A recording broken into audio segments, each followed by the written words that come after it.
Shalom, welcome to the Jewish View. My name is Rabbi Nachman Simon with the Chabad House of Delmar, and together with my co-host, Mark Lawrence of Statewide News Service, JBizTechValley.com. And now, as you could see, he is the columnist for the Jewish Press. Right, I have a column called Albany Beat, and I talk about how government relates to the Jewish community, or doesn't as the case may be. And speaking of government, we have with us today a return guest, a very special guest, Chris Higgins, who's an Albany County legislator, and he also works in the New York State Senate. So he also knows what's going on behind the scenes as well, but we're not going to talk about that today. Sure. We're going to talk about your role as the Albany County legislator from like the Lark Street area. We'll say that, but there's like 7 different communities and neighborhoods that you take in. Sure. So anyway, welcome back to the Jewish View. Yeah, it's great to be back. It's wonderful to see both of you fine gentlemen on this warm summer evening. There certainly is a lot going on in county business that we can discuss over the next few minutes locally, at the county level, pertaining to some of the elections coming up in September and November. Certainly more to cover than we have time. That's true. That's true. So let me just ask you about the makeup of the county legislature. Apparently, you know, in 2016, we're going to see a lot of new faces. We have a 39-member county legislature, and I think maybe a third of them are leaving. That many? Yeah, I mean, Don Rahm, Justin Corcoran, Sean Morse, who you're probably happy about. Sure, Tom Cotterfeld, Christine Benedict, right. Lee Carmen, right. Noel Kinch, right. Virginia Mafia Tobler. Right. Did you say Don Rahm? Virginia Mafia Tobler's not running. She's not running. Don Rahm's not running. Right. Corcoran you mentioned. Right. Yeah, there's quite a few. It's going to be a whole different makeup. So. Yeah. Well, it's a major turnover on both sides of the aisle, the Democrats and the Republicans. Well, you only mentioned 2 Republicans, Benedict and Carmen. Well, there's only 10 of them, so that's 20% of their caucus. 20% of the caucus, that's true. But there'll be they're safe Republican seats. I mean, yeah. Mark Grimm is running for one of them, and in Guilderland, yep. For the and I'm not sure who's running in the Benedict seat out in Colony, but it will be interesting. The Mark Grimm seat will be very interesting. David Cardona is running for that. Is his father the judge? That's correct. The late judge. The late judge. The late Judge Cardona. He's his son. Okay. And so that'll be a very interesting race. I know David has 3 lines. I think he's running with the Democratic line, the Independence line, and the Conservative line. And I think Mark Grimm only has 1 line, the Republican line. Okay. So out of the fusion voting system we have in the state, you know, you accumulate all those results on the various lines. So we'll see how those chips fall after November's election. So you may pick up, you're hoping that the Democrats may pick up a seat. Sure. I think there's going to be several contested races throughout the county that are going to be close. Now you serve on the Law and Civic Center committees. That's correct. Okay, 2 separate committees. I didn't mean to put them together. The Civic Center, the Times Union Center, is actually in my county legislative district. Right. Now the chair is Don Rahm, and he's not running, so there's a chance that maybe you could move up to chair? Sure, I was actually the chair of the law committee. We talked about that for 2 years, and then I was stripped of that chairmanship after I voted against the budget. Unceremoniously stripped. Yeah, the following month in January, so 2 years ago. So I was a chairman at one point in time, but not in the last 2 years. And you also, I got to tell you that on the website they still have Phil Steck listed as a member of the Civic Center committee. So you got to update that. Sure. You know? Well, it's not a surprise to me, but unfortunately, you know, that's an issue you have to bring up with the leadership. Well, they run the offices. Well, you can bring it up with staff. I'm just telling you that you can tell someone. That's crazy. So is there a reason why you're only on 2 committees, or is that the average for a county legislature? Well, we only have 10 standing committees in the county legislature. How many are sitting? So how many? Fair enough. 10 committees. Yeah, okay. And 39 members. So you know, there's not a lot of opportunities for chairmanships. No, but and because there's so many members, you know, you don't get to serve on a limited amount of these committees. No, but is that an average amount? Yes, 2. Every member is assigned 2 committees. Not more. Okay. Yeah. Okay, that's fine. So you know, it makes sense. It's important for people to know.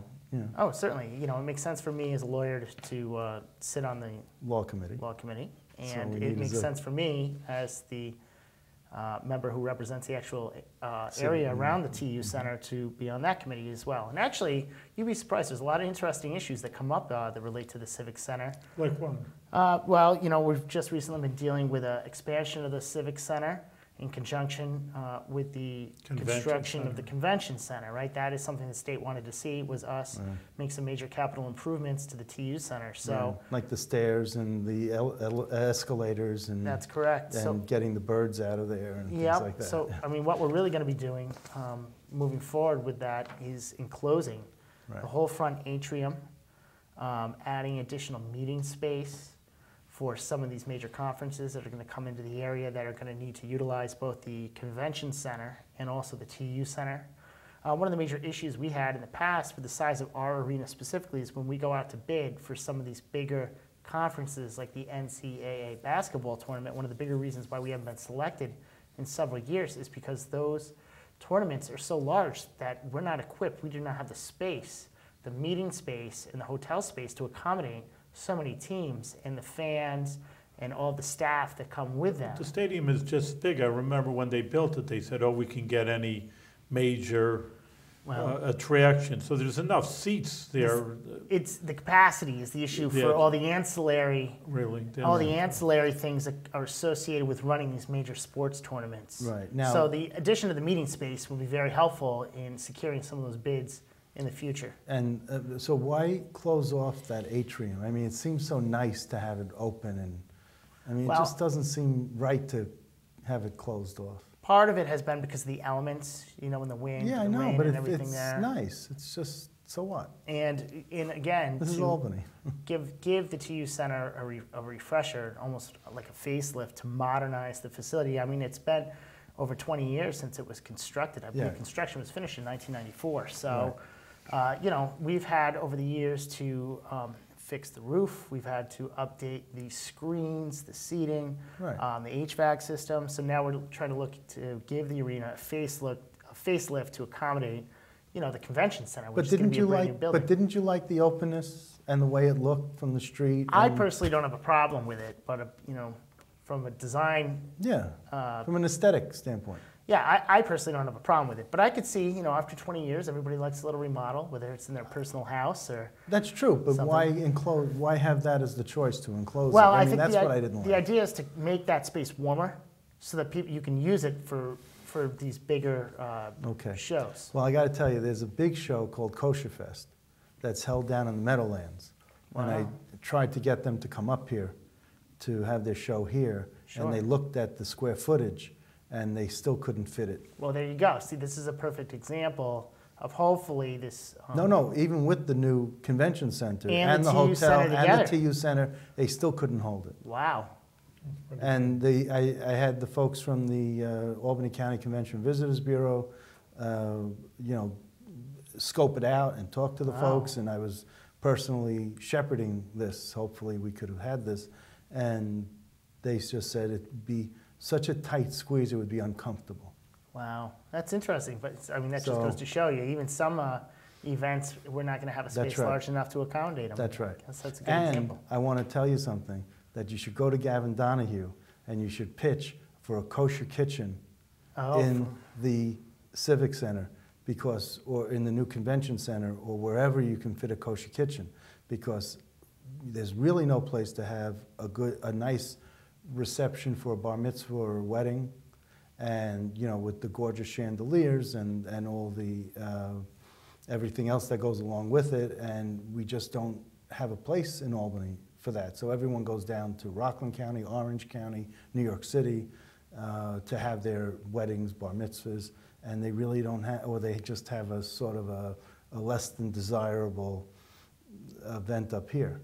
Okay, so you know, you need a kosher kitchen, and Gavin had said, well, we kind of looked at it, and it was cost, it was this. You know what?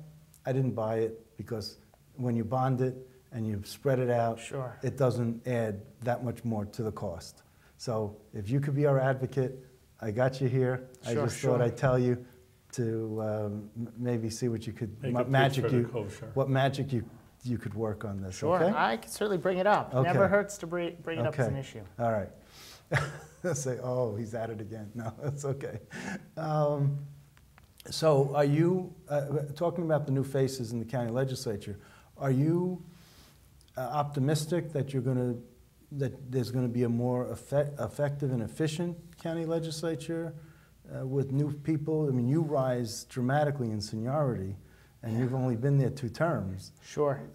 Well, you know, it's a very interesting question you raise about how the legislature functions as an independent body, you know, separate from the executive, right, and some of the priorities that I think the members want to push moving forward, and fundamentally maybe reforming the way that business is done down there. Right. I think there's just some issues that you'll see come out in some of these legislative campaigns.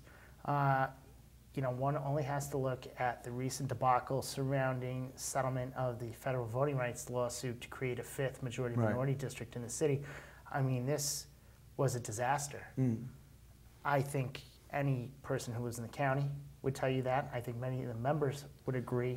Well, my firm was hired in 2003 to do the redistricting. So I was part of that disaster. Sure. So I'll admit that, you know, but basically I got to tell you, we were told this is the way we want these districts to be. And when we met with each of the legislators to find out, they were really specific. They wanted this block. I don't want this block because someone lives there I don't like. Or I want this block because I have a lot more votes on this block. Yeah. And they were really, every county legislator knew to the nth degree their district and where they wanted those lines to be. Sure. And it was almost a nightmare, you know. So I'm just letting you know that, you know, sometimes it's not the fault of the demographer, but it's the fault of the staff and the council and the people behind the scenes. Well, I mean, just going back to what you were saying, I mean, that's a perfect example of an issue that could have been handled well, I think, from the leadership, from the top down, that really, as a result, you know, we could have settled this lawsuit. We could have settled it weeks before it went to trial. Right. We lost the trial. Now we're on the hook for potentially millions of dollars in litigation fees to the plaintiff's attorneys. I don't think they will be millions of dollars, but at the same point, it never should have gotten that far to begin with. Right. And, you know, that's an issue that's going to come out in these campaigns. Is that a reason why Virginia Mafia-Tobler's not running? Because she was a white legislator in a black district? And I can't speak to why she's not running. She didn't talk to you about I don't know. this? I mean, I know that's going to be a primary over there. You know, there's Kathy Schmitz-Morf, who's a white woman, is running, and Wanda Willingham is running in that district, which is a majority-minority district. So that will be a contested race, you know, and we'll have to see how things shake out in September after the primaries are over. You know, Mark, just talking about your district, I mean, Lark Street, Lark Street is your district. Yeah. You know, Troy is being built up. I mean, tell me if I'm wrong, because I don't live down there, of course, but it seems like it's more stagnant. I mean, Lark Street could be like a mini Manhattan, you know, just a mini village, East Village. A mini village, that would be it. That would be better. Sure. Well, that's our nickname. We call ourselves the village in the city. Right. Yeah. But it seems like it's not growing. It's just. Yeah, I mean, you got storefronts empty with the Johns pulling out 3 businesses, and you know, you got other storefronts. You do have the new building going up on the corner of Lark and Madison, but you got Key Bank on the corner of Lark and Washington closing up, I think, or closed up. So you got some eyesores along there. What are you doing about it, Chris? I like to say for every step forward we take, unfortunately, I feel like we take 2 steps backwards. You know, we just recently opened up a new coffee shop on Lark Street. It's called The Breaks. Great, another small business, very popular in the neighborhood. And then what happens, we get news that a corporate client, KeyBank, wants to pull out of their location on Washington Avenue right around the corner. You know, so I mean, it's tough news. And then trying to get businesses to invest in these in these properties, which are located in residential neighborhoods, is not always the easiest thing in the world to do. You know, we do have 2 properties that you mentioned, DeJohn's and Legends. They were formerly owned. The bank foreclosed on them, and now they're listed for sale. I'm hopeful those are going to sell in the coming weeks, and you know, they'll be renovated. It's not that the bank foreclosed. It was that DeJohn pulled out because the neighborhood was upset with the noise coming from there. Well, he actually didn't pay the mortgages for several years, and the bank bought the properties back at auction for the amount of money that was owed on the notes. Okay. So they own them now. They're marketing them I know they have a professional realtor trying to market them. And hopefully we'll get some new businesses in there. Now, let me ask you, there's a business improvement district on Lark Street. Yes. Okay, called the BID, Lark Street BID. Yep. They've had a huge turnover in leadership on the executive director level for the past 10 years, every 3 years or so. I mean, you just can't, you know, it's too much. It's, you know, they can't retain someone long enough. Yeah, I mean, so can you do something about that as a county legislator? I mean, just a member of the community? Yeah. And not that the legislature itself, but as a legislator and a prominent member of the community, is there something you could do? So the issue with the bid is it's the smallest, there's only 3 business improvement districts in the city. Central Avenue, Downtown, and Lark Street. Okay. And it is, by far and large, the smallest bid with an operating budget out of all 3. Central Avenue has nearly $1 million budget. We're talking about the Lark Street bid that has a budget of $85,000. And it's not a lot of money to move forward with some of the major initiatives that I think neighbors and residents and other businesses would want to see. You know, just some of the smallest things that they need to contract out for, like watering flowers costs, you know, a couple $1,000, you know, holding concert series in Dana Park, which has been ongoing every Monday night now. These things cost money. Yeah. And I think they've turned themselves around in the last year or two, but as anything in government, there's always more work to be done. Well, you know, the city has been far more responsive, I think, to the neighborhoods I represent in the Lark Street corridor, which has been a very pleasant surprise. And, you know, hopefully we can get some tenants into some of these buildings. And, you know, so who's the executive director now of the Lark Street bid? Shauna Collins. Sean Collins. Shauna. Shauna, it's a woman. Okay. So we're going to try to get her on the show. Sure. And if I have any trouble, I'm going to call you. Maybe you have an insight to. Yeah, I'll see what I can do for you. Okay, thanks. What's the level of crime, though, in that area? Maybe that's a turnoff to some people. Well, I don't know you know, the statistics. It's like any other part of the city. You know, the new chief and the previous chief, Krokoff, Stephen Krokoff, they've been very responsive to needs in the community. You know, we do have a strong presence with the community policing, which has been a pleasant surprise to see these beat cops and bike cops in and around not just the Lark Street corridor, but also in some of the residential streets, which is great. You know, we had a very successful National Night Out event at the Hudson J Turnaround Park. Probably had 60 local neighbors out. So that was very nice. You know, 60? Probably 60, yeah. Out of a few hundred in the, or 1,000 in the. Oh yeah, but that's, you know, that's more than some of the other major neighborhoods that are more densely populated. Okay. So it was a great event. Now let me ask you, does your district go up Washington Avenue to like Henry Johnson Boulevard? So my district. Does it go up there? Yeah, it goes. Okay. It goes up. We have a new kosher restaurant, Terra. Yes, I don't have Terra. That's in the minority district now. Who's the county legislator? Mert Simpson? Well, as of next year, right, in 2016, because the lines had to be redrawn. Okay, but was your district? Yes, it was. Okay, yep. So it's right on the border. Yes, that's correct. Okay, it's right so on you the border. should still go over. I'm going to make a pitch for you to still go over to Terra, and I'll take you over. It's a wonderful kosher restaurant. It's got Indian cuisine and other Mediterranean cuisine also. Yeah, see, if I had my druthers, I'd make a pitch to actually expand the business improvement district to come around the corner and pick in some of those restaurants like Terra and Umana and Mamoon's. Right. Those are businesses that I think could greatly benefit from traffic on the Lark Street corridor if people were aware that if you just turn the corner, there's some great little establishments with wonderful food. So. Okay, well, that's something to look forward to. I mean, is it on the Central Avenue? It's not the Central Avenue. It's in no man's land. It's in no man's land. That's the problem. So that's why Lark Street can simply pick it up, the Lark Street bid. Absolutely. So they could just claim it. Who's going to fight them for it? I mean, why? I mean, can't they just claim it? They don't pay any taxes, so the argument would be, why should they get services if they don't pay any bid taxes? Who doesn't? Those restaurants when you come around the corner onto Washington. There's a fee? Business improvement tax levied on the businesses in each respective district. Who levies the tax? The city. And where does the money go? To the bid? To the bids. Oh, okay. That's why Central and Downtown have such big operating budgets, because their taxable basis for their bids is much larger. Oh, I see. Okay. Yeah. All right. So that's good to know. Let's see. Are you happy to see Sean Morse leave the county legislature since you had this run-in with him and you were unceremoniously? You know, Sean and I disagree on a variety of different matters, but he's always been somebody that you could talk to one-on-one. Who's going to be running for his seat?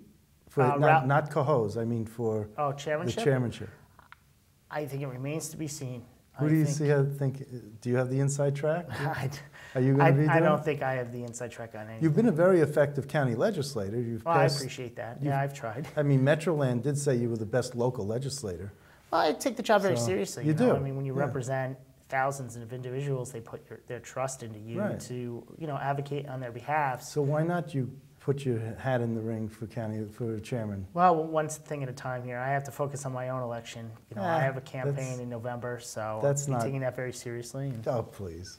You don't have an opponent. Well, you have someone opposing you, but you don't have a serious opponent. So I'm just letting you know. I mean, is there a reason why you wouldn't want it or would want it? Or? It's a tremendous amount of responsibility. It's a lot of work. It's something I haven't considered. Raise your profile. I mean, you didn't put your hat in the ring for the assembly seat. Well, we saw how that turned out. Well, we did, but that's those are 4 towns. Sure. And I was just saying, chairmanship that gives you a higher profile throughout the county. Yeah, I mean, and you do have ambitions. You're young and. Yeah, it is kind of crazy. I just turned 35 a few months ago, and I'm actually the youngest member of that body.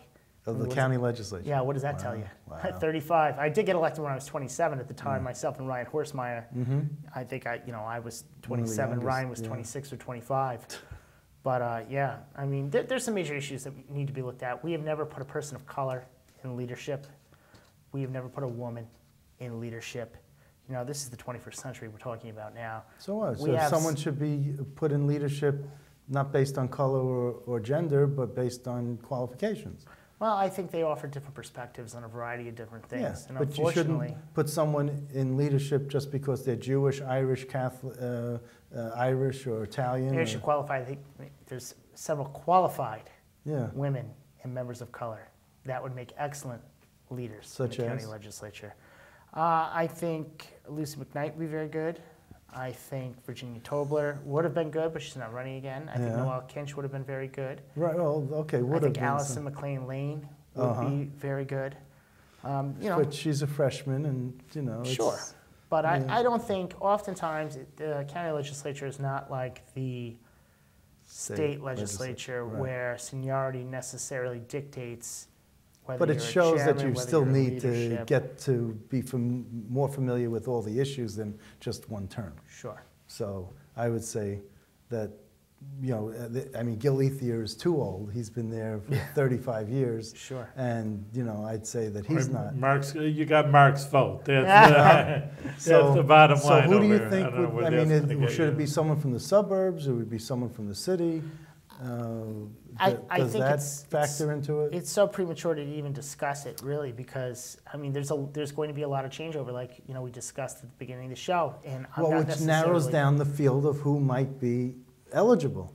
Well, at the end of the day, it's all about who can get the support of the members, the rank and file members, and if you don't know who the rank and file members are, it's hard to create some sort of a strategy for how you're going to go about winning that support when you don't even know who's going to be sitting in the chairs. I'm not getting an answer from him. Okay. Good politics. Let me ask you quickly about the land bank. Sure. Where do we go from here? What are we doing now? The land bank is probably my biggest and best accomplishment this term, and perhaps my whole career in the legislature. Okay, so where do we go from here? They are up and running. They have. Why don't you explain what the land bank is for our viewers? I mean, sure. I don't even know, and so. So the land bank, there's the viewers don't know either. Sure, there's 10 land banks that are authorized to operate. They're not-for-profit local development corporations that state legislation allows for. Albany County created 2 years ago via legislation we passed an actual application to create a local development. That you sponsored? Yes. We had a huge fight over for 2 years, and we finally got our act together, Frank and I, and... Frank Comissa. Yes. Right, the majority leader. Yep, had a meeting of the minds, and finally we're able to push this legislation through jointly. So the land bank, the goal of the land bank is to take in vacant and blighted properties, and irregular properties, rehabilitate them, and offer them on the private market for sale to prospective owners. After an application screening process. And it's really the goal here is for the county, which forecloses on these properties countywide, to turn many of them over to the land bank, which will then use the tools they have to screen applicants, either rehab or clean up these properties, remediate them if there's asbestos or other environmental issues, and then offer them in the private market for sale. And actually, they have a variety. They've got almost 100 properties now in their possession that they're in the property of remediating, and some are going to be demolished. They've actually sold a couple of properties already. They have a very robust side lot program. So, for example, if you lived in the city on Clinton Avenue and there was a vacant lot that the land bank had next to you, they would approach you as a landowner and ask you, Rabbi, are you interested in this property? We're willing to sell it to you for pennies on the dollar, but you have to agree that you will merge it into your property on your deed, on your tax map for the city, that you'll take care of it, and pay the taxes on it, and there's a right of reverter to the land bank if you don't. And it's those types of steps that we're trying to implement so that we can get out of this circle of blight. And we're on the Jewish view, so I'm not a lawyer, I'm a rabbi, but rabbi, we in the Talmud, they cover really all subjects. And one of the subjects are students' Maimonides, and I think maybe you should be able to talk to them, is about, it's called in Hebrew, bar meitzer, that who has precedence to buy a property is someone who's next door. So that's the concept here. Can they have a guest speaker at the day school and talk to our high school children about how it's in, because sometimes you read in Talmud, it's ancient, even if these are Jewish kids, but, well, really, that's something that's relevant today in today's day and age. Yeah, no. The same concept. It is. But that's the type of work that the land bank is doing. Now, the county has committed $1 million over last year and this year to helping the land bank get up on its feet. I'll be pushing the budget process moving forward this year for next year's fiscal plan for an additional amount of $500,000 for the land bank to keep them moving until we manage to figure out a tax sharing formula for them so that they can be self-sufficient. Okay. But they're making tremendous progress, and everything is transparent. All that information is on their website. If you Google Albany County Land Bank, you can see the minutes, the resolutions, the disposition plans, where the properties are located. We'll do that. It's wonderful stuff. All right. I got to ask you quickly, and we're running out of time, believe it or not. Oh, wow. Are you in favor of downsizing the county legislature? To what number? 25. 25 That's members. The number that the Charter Revision Commission supported. Isn't that a moot point? They voted on it already. Well, I just still wanted to get him on the record as to see how he feels about it. I voted to downsize it to 29, which was the proposal, but I would have gone even lower to 25. 25, okay. And what about oil trains? I don't support oil trains. I think the amount of crude oil that's coming through the Port of Albany, really when you start looking at it, is tremendous. The increase in shipments. We've had several issues down there already where there have been spills, albeit they've been minor spills, but spills nonetheless. The county hasn't been notified on time. We're pushing a local law now. All right, what about ride-sharing legislation? I sponsored a resolution to call on the state legislature to pass that. I think it's what is ride-sharing legislation? Is that like Uber or something? That's exactly what it is. So, the state... So if you need a car, you call up and you say, come get me or something? Well, it's a mobile app that you download onto your smartphone, and it's a ride-sharing program. You open up the app, it locates where you are through GPS in your phone, and you can actually see where there's taxi drivers around you, Uber drivers, and you hail a cab. And the beauty about Uber is it's a completely cashless, or Lyft, these ride-sharing companies, they're completely cashless systems. Right, so no money is transacted, which makes it safer. So it's like someone would go on the app, and if I was an Uber driver, then I would know that they need some. But what if 2 or 3 cars all show up? You get the closest one.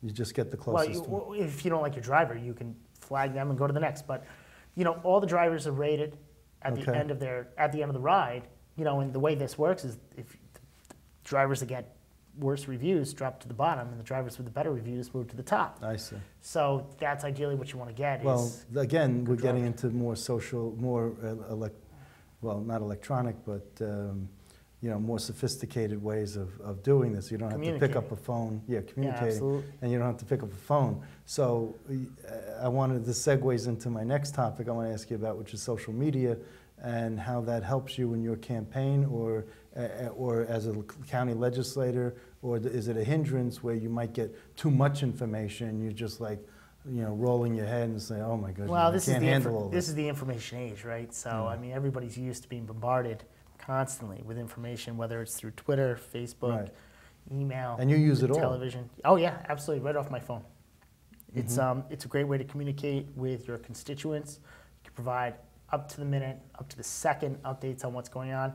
Twitter and Facebook I use quite often to give updates on what's going on in the community, if there's a fire or a car accident. Including when you see Kim Kardashian. Or a special event. Sure, well, that's an big important news. That's big news. When Kim Kardashian comes Here's to Kim Kardashian. She's here at the Times Union Center. And that got retweeted by a bunch of radio stations. It did. It Yes, got picked it did. up, So and they had a whole conversation about it the next morning. But it's a way to communicate, and it's amazing to me how many constituents I have who are now my Facebook friends, or I follow them on Twitter, or they follow me, that are using social media as well. It's a free or incredibly Pretty soon there's going to be a law that says, "Don't follow me, you're harassing me." Yeah. Even social media. But it's a way to communicate with folks that's far cheaper than how you could communicate with constituents 30 years ago or 40 years ago. Now it's a new way. And you're riding the new wave of communication. Yeah, absolutely. He's the future. I think I maintain. Youngest man in the legislature. I maintain my own website, votechrishiggins.com. Anybody can go there. I upload all the resolutions I write, all the local laws I write. Anything that I'm working on, my Twitter feed is right there on my website. I had no trouble finding out what you were doing. Yeah, it all goes up on the web. I mean, I have nothing to hide, and the more information I can provide to my constituents to show them how hard I'm working on a variety of different issues. How much money do you have to raise to run for county legislature? In a few seconds we have left, approximately. Primary, depending on where you are in the city. No, just how much does it? No, is your 50,000, 10,000? Oh, maybe $5,000 to $10,000. That's it. Okay, that's it what doesn't have to be a lot. So you could self-finance your campaign at that point. Sure, and you see that happening right now. Dan Higgins, who's running for the county executive, he's pumped nearly $50,000 of his own money into that race, and maybe his father's money. I don't know, but I don't know. His family money. That's an issue. Okay, that's a big issue. That's it. All right. So we're always when you're having a good time, time flies. Yeah, it really does. So we wish you the best of success. You had a lot of success, even more success in the future, and continue on the good work you're doing for the Albany County. Of Much course. success. Thank you very much. All the best of success. Thank you.